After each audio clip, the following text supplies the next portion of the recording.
Different kind of crime. This is a really bad crime.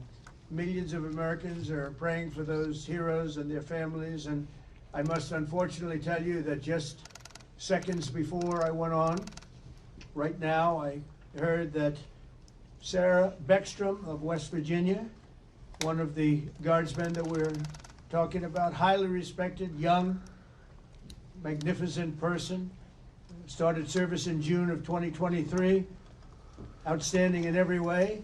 She's just passed away. She's no longer with us. She's looking down at us right now. Her parents are with her. This just happened. She was savagely attacked. She's dead. She's now with us. Incredible person. Outstanding in every single way, in every department. Just horrible. As you know, the other young man is fighting for his life. He's in very bad shape. He's fighting for his life, and hopefully we'll get better news with respect to him. And the monster that did this is also in serious condition. But we won't even talk about him. As you may know, DHS has confirmed that the suspect is an Afghan national, flown here by the previous administration, who was such a bad administration. And I have a picture of a plane. This is what it looked like when they came in. It was total bedlam. Do you remember that period of time? Total bedlam. People crammed onto the plane. And the toughest, meanest, most capable physically got on the plane. Not the people that we were looking for or that they wanted to bring in. Here's a picture for you. Just take a look at that plane. Standing on top of each other, sitting on top of each other. This is what we had under the Biden administration. That whole thing should have never, ever happened. They should have left from a different base. They should have left from Bagram, as you know, and it would have been a much different story. But they didn't do that, and this was just a rout, just a terrible situation. This heinous atrocity reminds us that we have no greater national security priority than ensuring that we have full control over the people that enter and remain in our country. For the most part, we don't want them. They come in illegally, have a lot of problems. Their countries force them in because their countries are smart. They don't want them. Let's give them to the Americans to take care of. They come out of jails in many cases, mental institutions, they're gang members, they're drug dealers. We don't want them. Many of the service members on this call today are engaged in crucial aspects of that mission. And to each and every one of you, I just want to thank you so much. Incredible people. You make this sacrifice like few others understand. A lot of them don't even understand it. And you're keeping America safe and free. Our military is strong. My first term, I rebuilt our military, all aspects of our military. And in Afghanistan, we actually gave up a big chunk, but relatively, as much as it seemed like it's small compared to what we bought and to what we have and to what we're buying. We're spending over $1 trillion this year on our military. We have a military, the best in the world. We make the best equipment in the world. And we have the best people in the world. So joining us this evening are 6 units deployed across our hemisphere, representing every branch of the United States Armed Forces. First, I want to thank the members of Army's legendary 101st Airborne Division. You know, I've heard about that since I was a little boy. The Screaming Eagles, calling in from Fort Huachuca, Arizona, and you're led by Major General David Gardner, a real tough cookie and great general. I appreciate it, General Gardner. The 101st has done an outstanding job leading the task force, joint task force at our southern border. I mean, we have nobody coming in.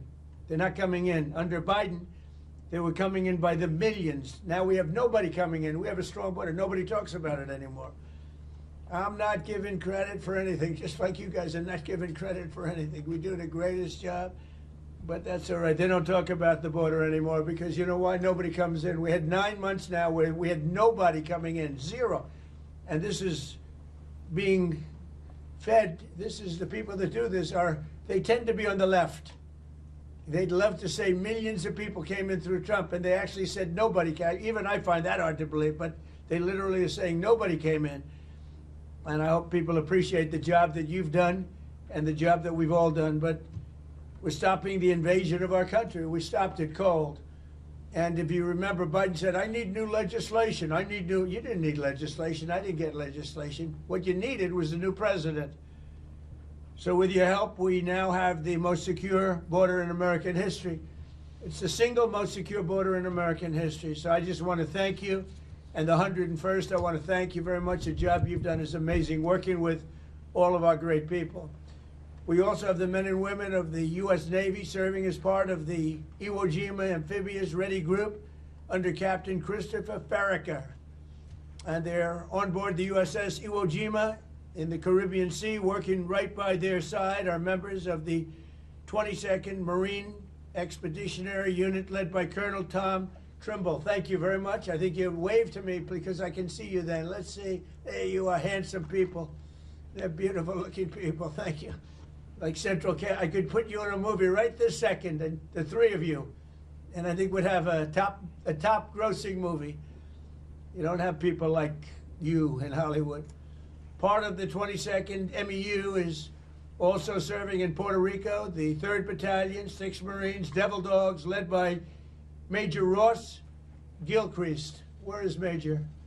Hello, Major.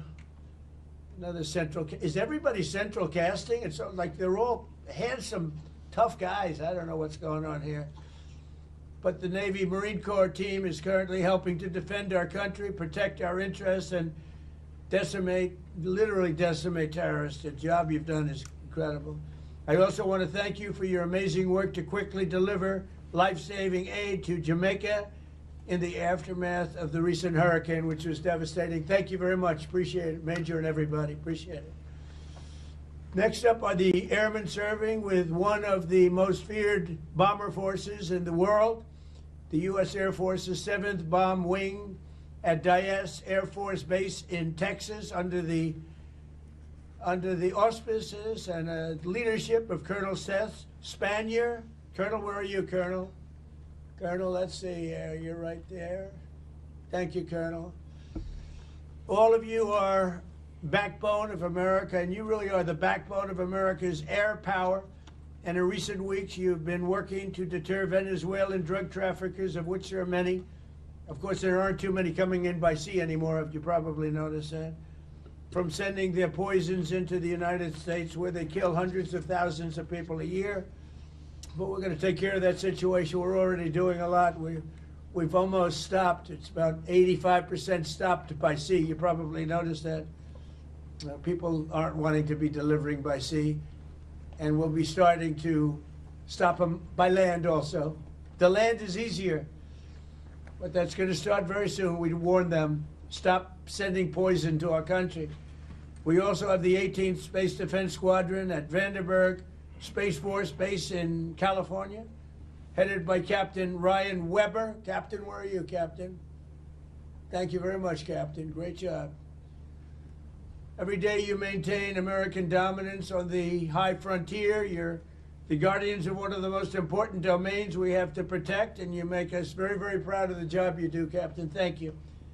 Finally, we have the great men of the Coast Guard, and I have to tell you, there are a lot of women in the Coast Guard now, too, and we're happy about that. United States Coast Guard aboard the Coast Guard cutter Forrest Rednor with Lieutenant Commander Alexis Wild. Alexis, where are you? Hi, Alexis. Alexis Wild at the helm, and I'm told that just last month, the Forrest Rednor intercepted a boat with lots and lots of illegal aliens off the coast of California. It was loaded, and then turned them over to the Customs and Border Patrol, and they did it so professionally. The people were very, very impressed with the job you did, Commander, so thank you very much. It was a great job, and thank you for defending our maritime borders with skill and with pride, and the job you do, amazing. So I want to thank all of you again for your amazing service to our country. God bless our warriors. God bless our heroes from West Virginia National Guard. What a group. I love West Virginia. And I want to wish everybody a very happy Thanksgiving.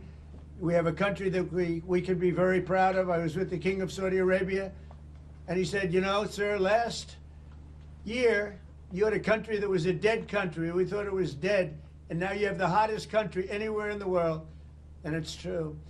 And we're going to be having close to $20 trillion invested. That's record-setting by 10 times.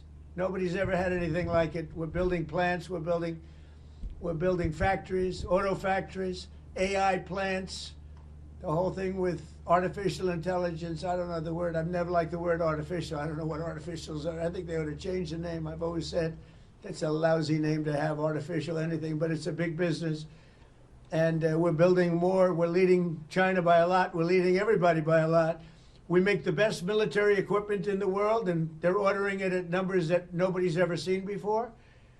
But we're doing better than we've ever done before. We have the stock markets just hit for the 48th time an all-time high during the 9 months that I've been here, a little more than 9 months now.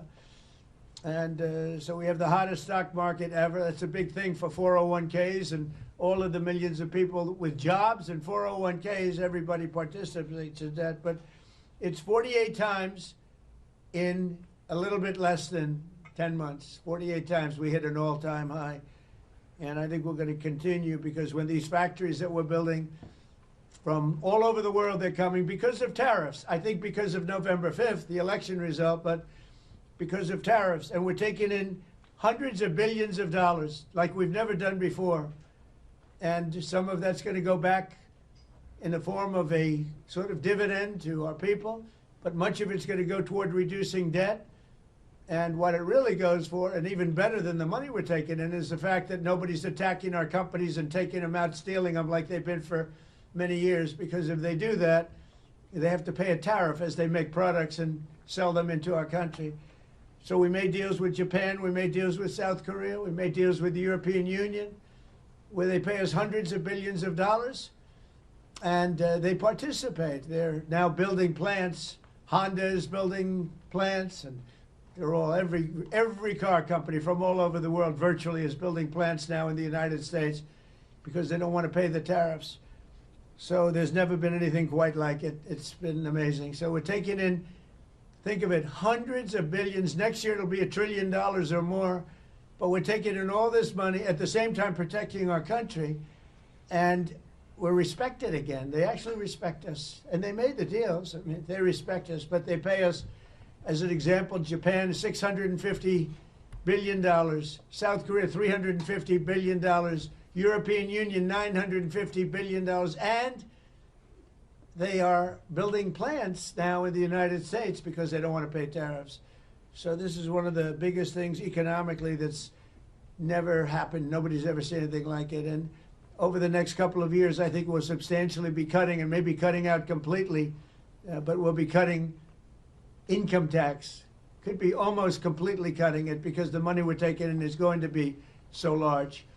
And yet, other countries who have been ripping us off for many, many years, and many years they've just been ripping us to shreds. China would take in $600, $700 billion a year, rebuild their military. And now we have a fair deal with China. We just met with President Xi. We have a great relationship. We have a fair deal. We take in a lot of money in the form of tariffs. But so many, even our friends, I mean, European Union, they're our friends. Japan, they're our friends. South Korea is our friends. They're now paying us hundreds of billions of dollars, and they're also paying tariffs to come in. We're not paying tariffs to go in there, by the way. They're paying tariffs, but we're not. So that's a total reversal. But we are benefiting like they used to benefit against us, but we're benefiting even more. So I just want to thank everybody for making all of this possible. Without you, well, you know, we don't have any defense, and boy, do we have defense. We have the strongest military anywhere in the world. We make, as I said, the best equipment, but we have, more importantly, we have the strongest military anywhere in the world, and you saw that with Iran, with those beautiful B-2 bombers. They totally obliterated the potential nuclear supply of Iran, and they did it in the dark of night with no moon, no light, no nothing. Early in the morning, they attacked, You couldn't see a thing, and every single bomb hit its mark. Every single bomb. The Atomic Energy Commission said it was total obliteration. Remember when some of the fake news tried to say, well, maybe it wasn't as bad. Well, it was much worse than anybody thought. And I want to thank those pilots and all of the mechanics and all of the people that serviced and worked on the B-2 bombers. We just ordered a lot more of them. And the reason we did is they were totally incredible, totally invisible. They were stealth. Nobody saw them. They knew they were coming, but they couldn't see them. And they dropped the bomb, and then one of the pilots, commander, said, skedaddle. Let's get the hell out of here. But they dropped those bombs, and they loved doing it. They were so honored. They said to me when they came to I invited them all to the Oval Office, including the people that take care of the machines, because, you know, they flew 37 hours both ways, 37 hours, and there wasn't a sputter from an engine. There wasn't a broken screw. There wasn't a problem. There wasn't a chipped piece of paint. It was a flawless mission. I want to thank General Raisin Kane for that and Pete Hegseth for that. But it was an unbelievable event. We have a country that's so respected again. But when the pilots came to see me, and I gave them a medal, all of them, there were a lot of handsome people. They looked like Tom Cruise, actually. It was very good casting. But I like Tom Cruise, the last of our movie stars, probably. But although we're honoring Sylvester Stallone a little while at the Kennedy Center, so I'm going to put him in that same category. We have Sylvester Stallone and Tom Cruise. But I will tell you that they said for 22 years, sir, our predecessors and us wanted to make this attack. 22 years they wanted to make this attack. And they practiced it 3 times a year for 22 years, and no president gave them the approval to do it until you came along, sir. We want to thank you. I said, did you really enjoy it? They said, sir, we loved it. We loved it. And these are brave men. These are from a different place than some of the people I know who aren't courageous. We have a lot of people that aren't courageous. These people were amazing in the job they did. So with that, I'm going to ask Lieutenant Colonel Charlie Rockwood, who's a highly respected young man, to speak to you. And if you have any questions, I'll answer them. Unlike Biden, he didn't take questions. But I take all the questions you want. You can ask me any damn question you want. And then we go and have a great Thanksgiving, because I don't know about you. You probably had your dinner already, but I didn't. And I know exactly what I'm going to have. Turkey, okay? I believe it's turkey. So, Lieutenant Colonel, if you would, you take over. Go ahead. Yes, sir. We're going to pass it over to Major General David Gardner from the United States Army. Happy Thanksgiving, President Trump. This is Major General Dave Gardner, the commander of the 101st Airborne Division and your Joint Task Force Southern Border. That's right. I appreciate you saying I was tough. Everyone cheered. I assume that means they agreed with you. We are headquartered in Arizona. The service members with me today represent over 10,000 deployed along the 2,000 miles of our border from San Diego to the Gulf of America.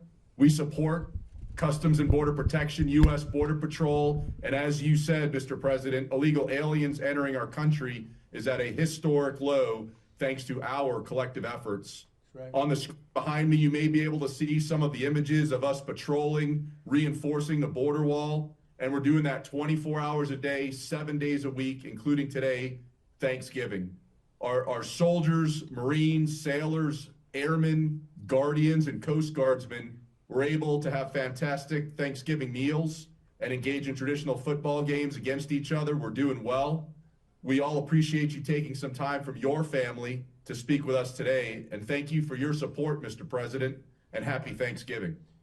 Well, David, thank you very much. And one thing you said in the question or statement, probably, I like a statement even better than a question, but I like that because you appreciate what we're all doing together. We're partners. But you said the Gulf of America. And there's a thing that for actually 350 years, 100 years older than us, Mexico, it was called Gulf of Mexico. And I would say to myself, why are we calling it Gulf of Mexico when we have 92% of the frontage and they have, I'm a real estate person at heart, and they have 8%. And I made that change. It was amazing. It took literally a matter of hours, and it was done. And nobody even, very rarely did they complain. We beat AP, Associated Press, very badly in a lawsuit. You know, they tried to get it stopped because they're not good Americans. I mean, who would want that stopped? But we beat them, as you saw, we beat them very badly in a lawsuit. But other than that, I mean, we had no complaints, and everybody's happy with it except Mexico. I wouldn't say they're thrilled, but they'll get over it. But we now have the Gulf of America, David. The Gulf of, isn't that great? And I'm very proud of it every time I see it. And now it's spoken of routinely. I saw it before. There was some event taking place down by Louisiana, and they said, we're here at the Gulf of America. And they're just talking about it like routinely now.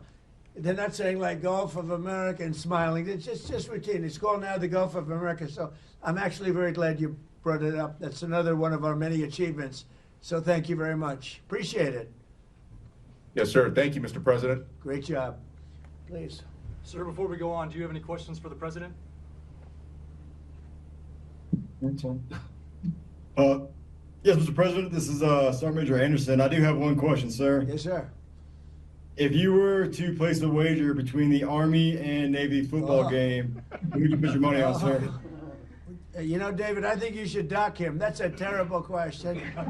That's horrible. He'll get me in so much trouble. But I'll tell you what I will do. I'll be going, you know, you have one of those teams is having a spectacular year, and one of them, they're both doing well. But I'll be at the game. And I'm going to let you know right after the game who's going to win. It's going to be a good game, and you're going to be watching it. I'd love it. That's a place where we get a lot of cheers when we go in. You know, we won the military vote in the largest number ever gotten by a president, by far, despite the lies that they said about me. You know, they make up stories of lies. They're disgusting people. But we won the military by the biggest vote in the history of our election. So I like the military, but I like the Navy, and I like the Army a lot. And I'm going to be at the game, and I don't know if you're going to be there. You're pretty far away, but we'll be thinking about, you know, I'll be thinking about that wise guy question you just asked me. Thank you very much. Thank you. All right, sir. With that, we're going to go over to Major Ross Gilchrist from the United States Marine Corps. Good evening, Mr. President. The Marines and sailors in this room from Battalion Landing Team 3-6 are ready, capable, and lethal to support readiness and lethality in support of Operation Southern Spear. We're here in Camp Santiago, Puerto Rico, conducting sustainment training, and recently we conducted a mobile training team employing first-person view attack drones, conducting 2 day strikes and the first ever 3 night strikes in the history of the Department of War. This represents a milestone in our combat lethality, increasing the capability of the Marine Corps and the Joint Service. Soon, we're going to prepare to support counter-narcotics operations in the ground, maritime, and air domains, and respond to crisis and contingency operations to provide you options, Mr. President, in support of national security objectives to protect the homeland. Marines and sailors of BLT 3-6, the Hellhounds, are ready. We're the first to fight, and at the tip of the spear as an expeditionary force in readiness. Thank you for your support, Mr. President. Semper Fidelis. Happy Thanksgiving. Well, thank you, Ross, and you people are just amazing. You do a fantastic. I knew every move and every single thing you said. I know exactly what you did and who did it, and I want to just thank you. You were amazing. And Border Patrol and all of the people here, you know, Border Patrol, every single one of them. These are great people. ICE. You know, ICE gets not the credit they deserve. They are unbelievable, tough, smart, and they're unbelievable patriots. So, Ross, thank you very much. You really have done a great job. We appreciate it. We love working with you. Thank you. Ross, before we go over to the Navy, do you have any questions for the president? Anybody have any questions? Good afternoon, sir. The only proper response to the colonel from Fort Huachuca is "Go Navy, beat Army." Okay, I got to remember that. Thank you very much. They're going to have a great game. Thank you very much. All right, sir. With Yes, that, sir. we're going to move over to Captain Chris Farraker from the United States Navy. Okay. Yes, sir. Sir, on board here, Iwo Jima, proud commander of the Iwo Jima Amphibious Readiness Group, along with the 22nd MEU Expeditionary. You already met my one brother from Central Casting, Colonel Tom Trimble, and my other brother is Colonel Rick Shooter Haley. Behind me is a few of the men and women who comprise the 10,000 sailors and Marines of our Iwo ARG team, who are currently conducting maritime patrols against narcos in the Caribbean in defense of the homeland. Yes, sir. As you know, that we have also, besides the missions that you know about, sir, we also reinforce the embassy in Haiti, we're getting engaged on a routine basis, both receiving fire from some of those gang members and returning fire, defending that embassy. We've also opened up operations down here in the South, conducting expeditionary advanced base operations at Roosevelt Roads, where Major Ross Gilcrease and the team are currently training. We've also done, as you mentioned, Mr. President, humanitarian support to Jamaica. We're proud to be part of this Navy Marine Corps team and be part of the defense of the homeland, sir. Thank you. Thank you very much, and really great job. Would anybody? Sir, I'd like to say more. Yes, go ahead, please. The First Lady came down to North Carolina last week and visited the Marines and Sailors Camp Lejeune, and my wife and my daughter and my two sons were able to meet the First Lady and get a picture with her. She was truly gracious, and we really appreciate the time that she spent with the Marines and Sailors. That meant a whole lot to a whole lot of people down in North Carolina, sir. Well, thank you very much. And she had enjoyed it, and she mentioned that, meeting your family. And she said those people are in good shape. They're in very good shape. I don't know if she's referring to me when she says that, because I don't know. That could be a little slight. But she was very impressed with everything she saw. Thank you very much. Sir, before we go to the Navy, Captain Farragut, do you guys have any questions for the President? I do have one selfish one, sir. My daughter's 9th birthday is here in a few days. So I was wondering if I could get a happy birthday, Catherine, from you, sir. And her first name is? Catherine, sir. Well, Catherine, you have a father who's a great hero and a great man and highly respected. Happy birthday, and take good care of him. Thanks, sir. Appreciate it. Say hello to her. All right, anybody back there have a question? I think that's it from us here, sir. Again, appreciate your time and happy Thanksgiving to you and your family. Happy Thanksgiving, sir. Thank you all very much. Great. Have a great Thanksgiving. Thank you. Sir, with that, we're going to go over to Colonel Seth Spanier from the United States Air Force. Happy Thanksgiving, Mr. President. I'm Colonel Seth Spanier, 7th Bomb Wing Commander. And here with me I have Lieutenant Colonel Brian Guyette, our 28th Bomb Squadron Commander, and Major Joseph Spada, our 28th Bomber Generation Squadron Commander. And we're here representing the 4,000 men and women stationed at Dyess Air Force Base in Texas, employing the mighty B-1. Good evening, sir. The Bomb Wing hosts multiple B-1 squadrons that are responsible for everything from training the world's best combat aviators to operational tests, in addition to projecting strength and lethality across the globe. Recently, the Bomb Wings Combat Squadron was forward deployed to the Indo-Pacific, and the men and women that you see behind me were part of the 28th Bomb Squadron and fellow squadrons that executed operations in the Caribbean, and were responsible for demonstrating the latent combat capability of the training squadron, in addition to projecting credibility into the Caribbean on behalf of the long-range strike platform, the B-1B. Well, It is currently off station at Nellis Air Force Base, Nevada. Thank you very much. And I don't know if you know, we have more planes on order in terms of dollars and planes itself, and they have a new one, the F-47, and I didn't name that. It was named F-47. They think I named it. I didn't. They surprised me, but I hear it's stage 6, and it's at a level that nobody's ever seen before. But we have more planes on order right now and things in the works than we've ever had. So from the Air Force's standpoint, I know you know exactly what's on order because we dealt with you and what you like. But we've never had so many planes being built at one time, and we're reinvigorating everything. I know the F-35 has been very good, and we're working on some maintenance issues to get some of them back sooner, as you know, because some of them are out, and rather than having them sit there, we're getting them fixed. Should have happened a long time ago. But we've never been in the position where we've ordered so many, and I think the Air Force has to be very happy about that. Yes, sir, absolutely. Good, thank you. And if you have any questions, please go ahead from your group. Good evening, Mr. President, and happy Thanksgiving. I'm Senior Airman Laurent. I'm an intel analyst at the 28th Bomb Squadron. My question for you today is, what is the most memorable obstacle or hardship that you've encountered in your life, and how did this shape you to be the leader you are today? Well, that's an interesting question. But I'll tell you, in terms of obstacles, would be the weaponization of government by the previous administration. That was probably the biggest obstacle. I won by a lot. I ran a second time, I won by a lot. And I ran a third time, and it was too big to rig. But the biggest was that. They went after a lot of great Americans. I was one of them. And I would say weaponization by my opponent was a disgrace to our nation. And I would say it was the most difficult time.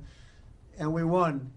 And now I'm, today I'm in Florida, but generally I'm in the White House, I'm in the Oval Office. So I look around and say, oh, well, couldn't have been that bad, but it was. It was a disgrace to our nation. And it should never be allowed to happen again. And it's being looked at very strongly. But it's a very interesting question. I don't know that anybody's ever asked me the question that way.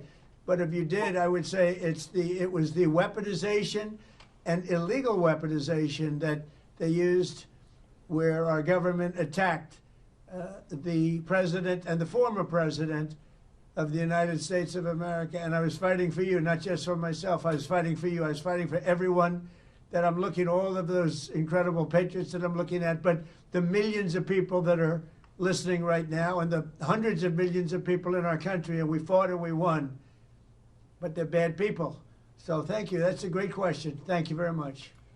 Thank you, sir. Sir, with that, Sir, one last one. If you could throw Yes. up CHOP. It's our to the Mohawks. That's our squadron motto. CHOP. Oh, good. I love it.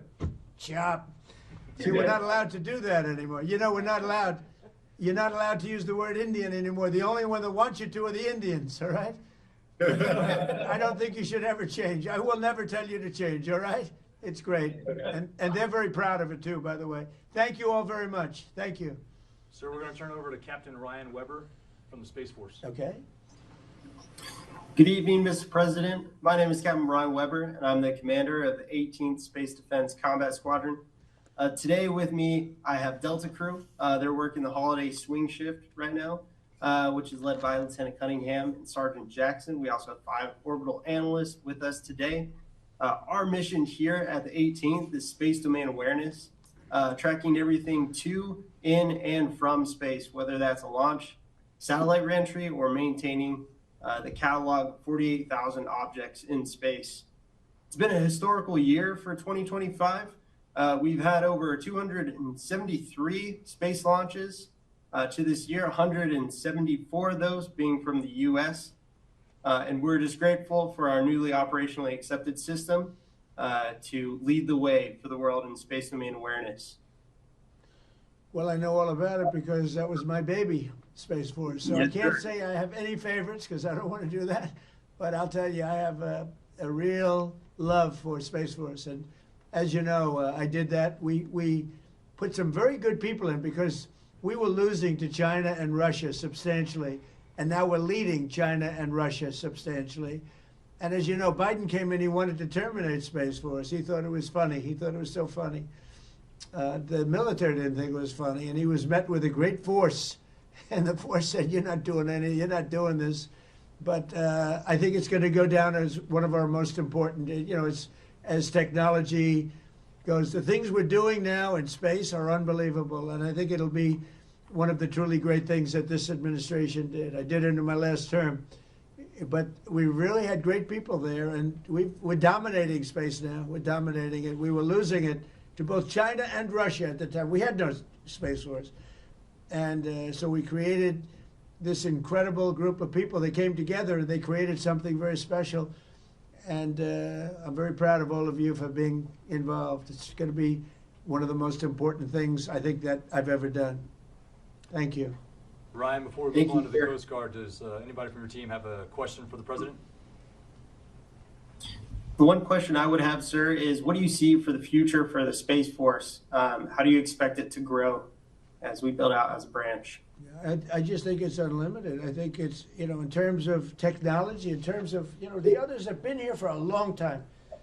And Air Force has been, and I could have left it in the Air Force, but I really thought it should have its own identity. And it works closely with the Air Force. But you wouldn't have had your own identity, and I don't think it was working doing it that way. So we created, because of the importance, we created Space Force. And I think it's got unlimited growth potential. and maybe at a faster level than others because they have been here. You know, they've seeded and they're doing great. But you're a seedling. You're just at the beginning of your powers. It's going to be unlimited future. Really, I feel that. And I think you agree with that. But it's going to be unlimited future. And thank you all for being involved. Very proud of you. Thank you. Thank you, sir. On behalf of the 18th, thank you for your support and happy Thanksgiving. Well, you have my support totally. And you too. Happy Thanksgiving. Thank you very much. So to round it out, we're going to go over to Lieutenant Commander Alex Wild, United States Coast Guard. Good evening, Mr. President. Lieutenant Commander Alex Wild, Commanding Officer of Coast Guard Cutter Force Red Nar. We're currently patrolling the southwest border off of the coast of California in support of Operation Border Trident to protect the maritime boundary. With a crew of 25, our fast response cutter has contributed to mission success in securing the border, as you mentioned. Last month alone, we had 3 at-sea interdictions and apprehended 45 illegal aliens. I'd like to recognize to my right the boarding team and pursuit team from our most recent interdiction. To my right, Lieutenant Junior Grade Fuller, Bosun Mate First Class Garcia Cosby, Electrician's Mate First Class Areza, Bosun's Mate Third Class Gerhards, and Machinery Technician Second Class Simano. We've had a real nice day, as you said. It's been pretty quiet on the water, to be honest. Our 2 culinary specialists gave us a real treat today for Thanksgiving by smoking 2 turkeys. And this evening we'll be trying to have some trivia here on the mess deck. We're truly grateful for this opportunity to speak with you today. Thank you very much. Thank you. You know, I've loved the Coast Guard for a long time, and more than anything else, all the lives you saved in Texas and various places, all of these places that get hit by the hurricanes and all of the different, the storms, the big water storms, as they call them, but mostly hurricanes. The jobs you do, the way you go into those seas, I wouldn't want to do it. You want to do it, but I wouldn't want to do it. And I just want to thank you for that. As you know, we've ordered a lot of Coast Guard cutters, brand new, beautiful, the best machines in the world, the fastest, the best maneuverability. They tell me. I said, how's the speed and the maneuverability? I'm a looks person. I wanted the hull to be perfect. I sort of redesigned the hull a little bit, the hulls, but we ordered a lot, and we're ordering icebreakers too that you're going to be in charge of. We have 11 of them being built right now. We had none. We only have 1 in the whole country. Russia has 48, and we have 1, and that's just ridiculous. So we're doing them in conjunction with Finland and some other people. And they make the big, they're known as the people that do, I guess, 90% of the icebreakers, so they have a great expertise. But we're doing them also as a joint venture where they're going to be built in this country, and they've already started. So we've ordered 11. You were going to build 1, and the 1 was going to cost almost as much as the 11, and every one of the 11 is much better than the 1. So that didn't sound like a good deal. So you know exactly what you're getting. You're getting the best icebreakers in the world, the top of the line, and they're going to be delivered very soon, actually. They're moving along very quickly. They're building them. And you'll end up with 11, but before we even start that, we're going to end up doing another 11 pretty soon. So you're going to have a lot of icebreakers pretty soon, which is very important. I assume, is that important for the Coast Guard? Because if it's not, I'll cancel the order immediately. Very important. Yes. Okay, good. Good, then I won't cancel the order. That's good. You're going to have the best icebreakers there are, so it's really great. Very important to us. Thank you. Any other questions? Yes, Mr. President. Yes. I'm Petty Officer Riza. First question is, what is your true golf handicap, not according to fake news? And are you and President Biden going to play that golf match? I'd love to. I mean, I've invited him, but he doesn't want to show up. Look, I know a lot about golf. I've won 38 club championships, and I don't get to practice much. I won one last year. I won a club championship at a big club, beating a 27-year-old kid. I said, I'm decades older than you, but I said, the fairway doesn't know how old you are as you walk up the middle, and he's in the rough. And I've been a good golfer over the years. When you win, club championships are our majors. You know that. Most people can't play in them. They won't. We're talking about no strokes or anything else. So I'm a very low handicap, and I've won 38 of them legitimately, everyone legitimately. It has to be legitimate because you have a lot of people following you during club championships, as you know. So I guess I'm very I got to be right around scratch or better. I beat a +3. That's 3 better, 3 below par. You know, if you look at it, for those that don't know, in the finals of the club championship last year, with all I was going through, and with no practice. So I'm a good golfer. Yeah, I would have to say that. I want to be honest. I have to be honest. I played with Bryson DeChambeau on his show, you know, the Breaking 50, and we had a good time. But a lot of people thought that was a great ratings hit, and we had a lot of fun. But golf is great. It's sort of a microcosm of life, and you have a lot of people talk, but they can't play. Like Biden. Biden can't hit a ball 30 yards. I'm telling you. I looked at his swing. He cannot hit a ball 30 yards. He said he was a 6 handicap. He said that was the only thing that made me angry during the debate with him. He said he was a 6. I said, you're not a 6. And he said, well, I'm an 8. I said, that was quick. I picked up 2. But he's not 100. He's not 100. So, but it's a great game, and I hope you guys get to play a little bit of it. But frankly, I'm more excited about the icebreakers, if you want to know the truth. So anyway, I want to thank you all. Great job. Coast Guard, great job. We're proud of you. You're going to have the best equipment in the world, and it's coming rapidly. Thank you very much. Thank you. Thank you for your support, President. So that concludes the presentations. If you have any closing remarks, that'll be it. Well, I do have closing remarks. I just want to say how proud I am. You look at the people that we just dealt with. These are the top people in our country. These are just beautiful people inside and out. They're brave, they're smart, they're brilliant. And I just want to say it's an honor to be with you. It's an honor to be working with you. We have the strongest country we've ever had. We make the best equipment in the world. We have the best military in the world. Nobody can even come close, and everybody knows it, and they respect us now again. A year ago, 2 years ago, 4 years ago, 3 years ago, they didn't respect us at all. They laughed at us. Nobody's laughing anymore. So I just want to thank you all very much. I'm very proud of you. Thank you. Thank you. Thank you very much. Okay. We can cut that then. We can cut that. Hello. Mr. President, good to see you. Thank you so much. Happy Thanksgiving. Thank you. You too. A question about this tragic shooting in Washington, D.C. U.S. officials say that the suspect worked very closely with the CIA in Afghanistan for years, that he was vetted, and the vetting came up clean. He went cuckoo. I mean, he went nuts. And that happens too. It happens too often with these people. You see them. But look, this is how they come in. This is how they're standing on top of each other, and that's an airplane.